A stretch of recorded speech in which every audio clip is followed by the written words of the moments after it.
is for entertainment only.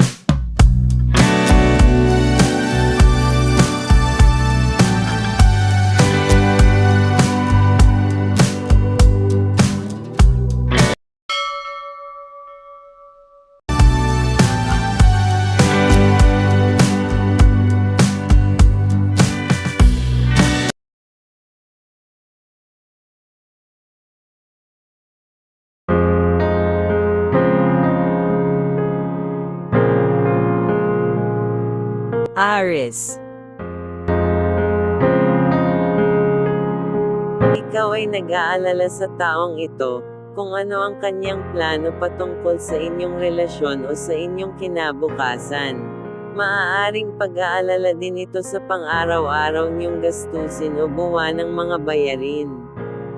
Yung taong ito ay walang pangarap o pagsusumikap sa buhay ayon sa nakikita at naoobserbahan mo. Para pa itong boss kung umasta o kumilos sa pamamahay nyo. Wala din itong sipag sa katawan para ikay matulungan. Gusto mo sanang magkaanak pa o magkaanak na, ngunit sa tingin mo'y hindi pa ito ang tamang panahon. Dahil alam mong mahihirapan lang din ito, kaya nagbabago ang isipan at mga plano mo. Hanggang ngayon nasa gitna ka pa rin ng mga problema at mga alalahin, kaya ikay hindi matahimik kakaisip. Sa mga susunod na araw na mga plano ay para naman makausad ka sa inyong pamumuhay. Taurus. Pakiramdam mo, nasa isang relasyon ka na dapat maging handa sa mga posibilidad, dahil ikay napapaibig na ng lubos ng taong ito, umiikot na sa kanya ang mundo mo, at lahat ng naisin nito ay ikinakakagalak mo pang sundin dahil sa pagmamahal mo dito.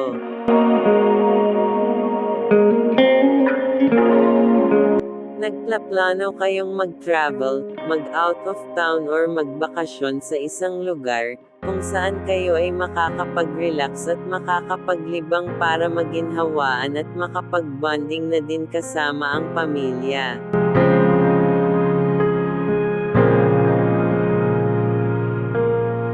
Kasama na rin ang iyong minamahal na karelasyon ngayon, maaaring siya ang may mas malaking ambag sa inyong pagbabakasyon. At ito'y kagustuhan niya na rin talaga, na mamakasama ka sa isang lugar.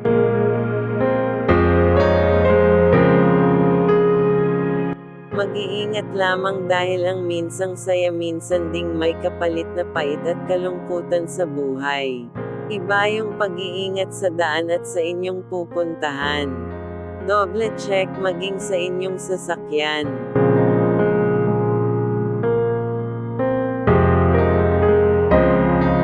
Gemini. Sadyang mahirap ang buhay, kaya lahat kinakaya mo at ginagawa mo, para lang makasurvive sa lahat ng ibinigay sa iyong pagsubok ng langit. Maaaring may pagsubok sa iyo ngayon na pati ang langit ay iyon na ring natatanong kung bakit.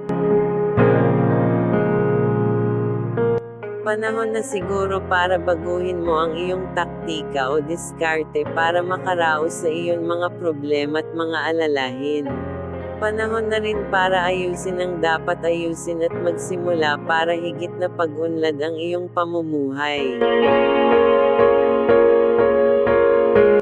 Isang laban sa buhay ang iyong tatalakayin o haharapin para mas higit na maging matatag at maparaan sa iyong pamumuhay. Patuloy kang ginagabayan ng langit para ikay maging mas matapang pa sa pagharap nito. Magtiwala ka lamang sa iyong sariling pakiramdam at kakayahan kung ano kaya mong gawin sa buhay. Huwag mong intindihin ang sasabihin ng iba sa iyo, dahil buhay mo yan, hindi naman kanila. Cancer.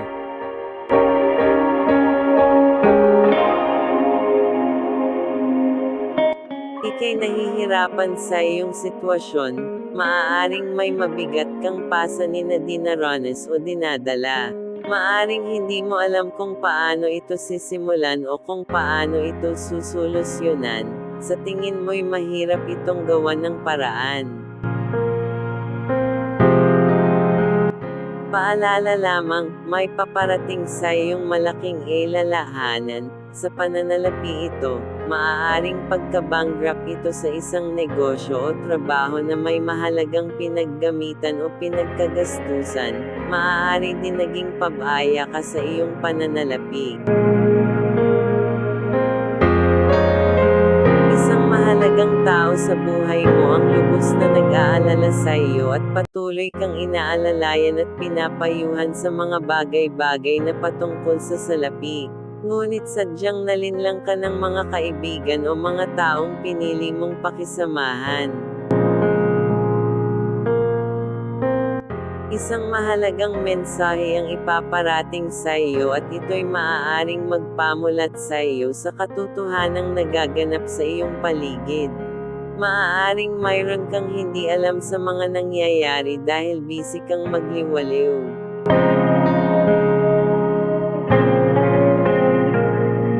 Leo.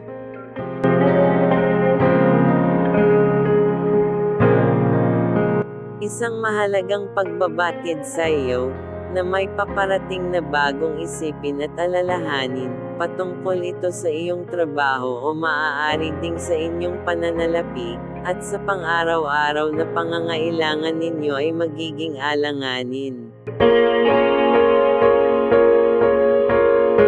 Ang karelasyon mo ang possible amang tutulong sa iyo para ika'y makapagplano at magkapag-isip ng tama, kung paano ito haharapin, o aksyonan para ika'y mapanatag din.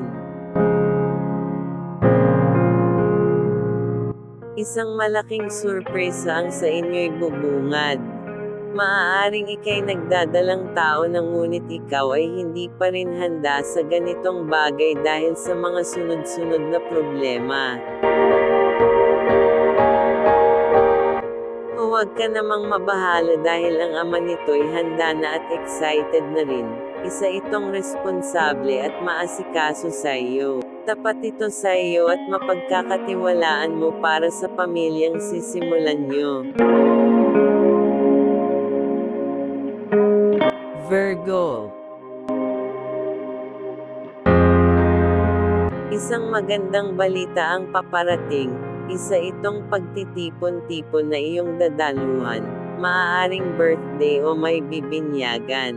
Ang imbitasyon ay nakahanda na, o maaaring ipapaalala na lang ito sa iyo na ika'y pumunta. Isa itong malaking pagbabago sa inyong pamilya na dati ay nagkakanya-kanya kayo ng buhay para makaahon, kayo naman ngayon nagkakaisa sa isang masayang pagtitipon-tipon, makakapagkumustahan at kwentuhan.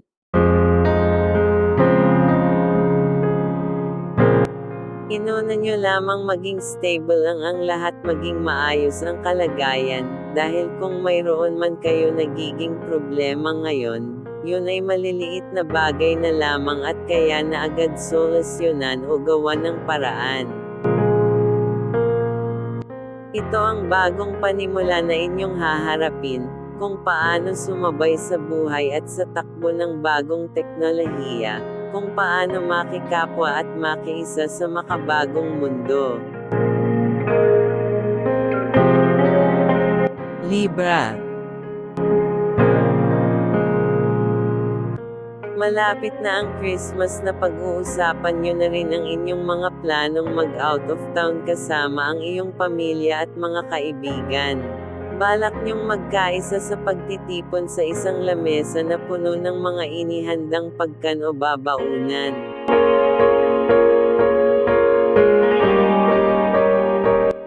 Gusto nyo ng isang lugar na tahimik, maaliwalas at may kapayapaan, kung saan malilimutan nyo ang araw-araw na mga isipin, para makapanglibang at makapagsaya kasama ang mga mahal nyo sa buhay. Posibleng magbago ang iyong pananalapi dahil ika'y maglalabas ng salapi, ayon sa mga pangangailangan niyo at paghahanda sa darating niyong plano. Maaaring kayo ay magtulungan naman o mag-iambagan sa lahat ng gagastusin.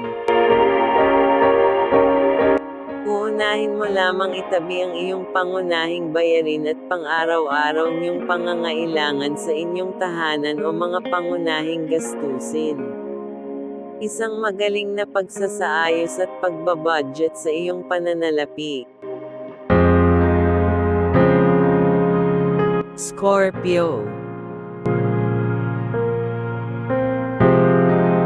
Isang masasakit na salita ang iyong matatanggap mula sa taong ito.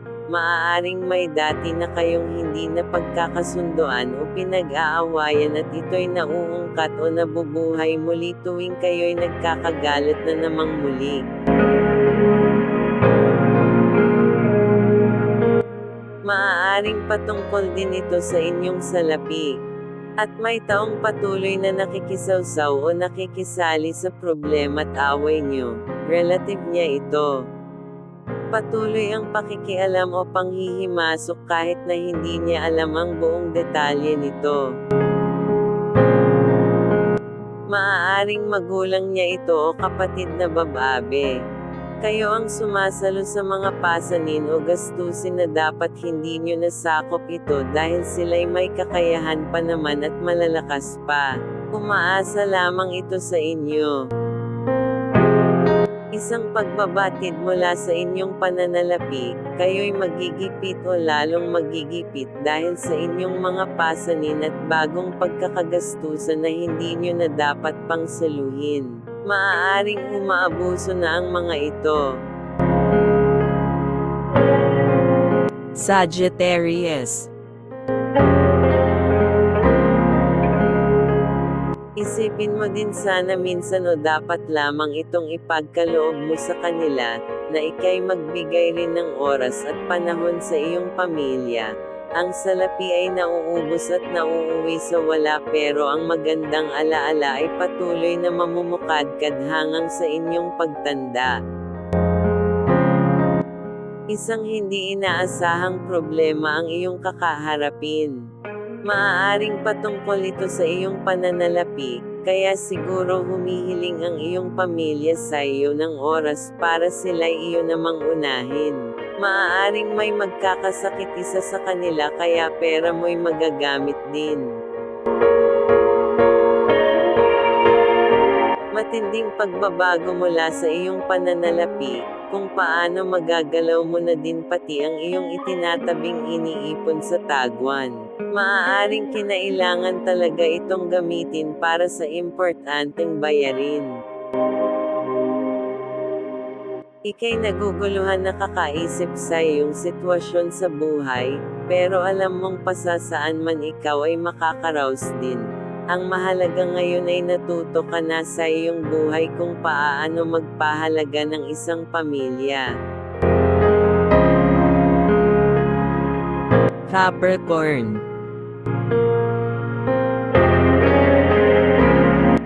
Mahalagang pag-usapan nyo ito kung ano man itong iyong naging problema kung paano nyo ito aayusin, alang-alang sa mga taong andyan parati sa inyo. Magkaayos kayo hindi dahil gusto nyong maging malapit muli, kundi para sa kapayapaan at katahimikan ng inyong isipan. Isang hindi magandang usapan ang iyong malalaman patungkol sa iyo, kung paano ka sinisiraan ng taong ito sa iba. Kung paano ka nagiging masama sa mga kwento niya, ngunit hinahayaan mo na lang ito dahil ikaw mismo ang nakakakilala sa sarili mo. Patungkol ito sa iyong karelasyon o mga naging karelasyon, o mga lalaki o babaeng napapalapit sa iyo o malapit sa iyo talaga.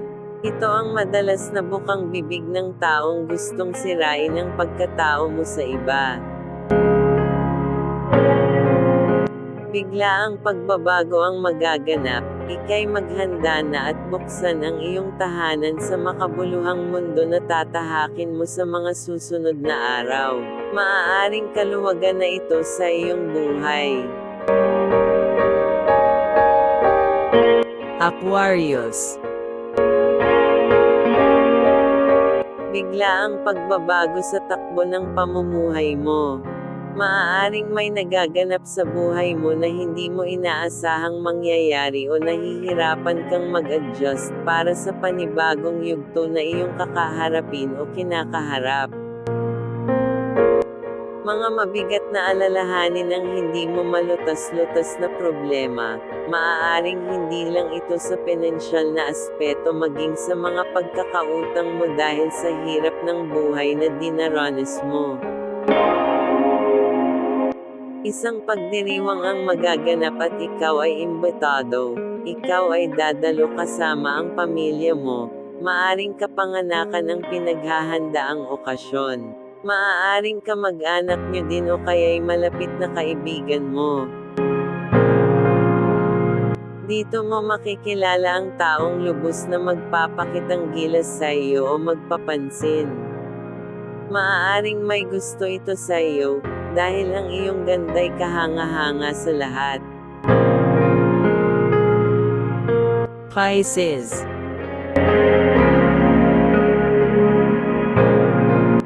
Mayroon kang bagong pinagkakaabalahan o bagong kinahuhumalingan, bata pa ito at gustong-gusto mo ang taong ito. Maaaring babae ito, at kung babae ka naman maaaring may lalaki ka bukod sa asawa o karelasyon mo. Ika'y nagkakautang na halos pangtutos lamang sa bisyo mo, at sa taong humihiling sa iyo ng kung ano-ano na pagkakagastusan niya.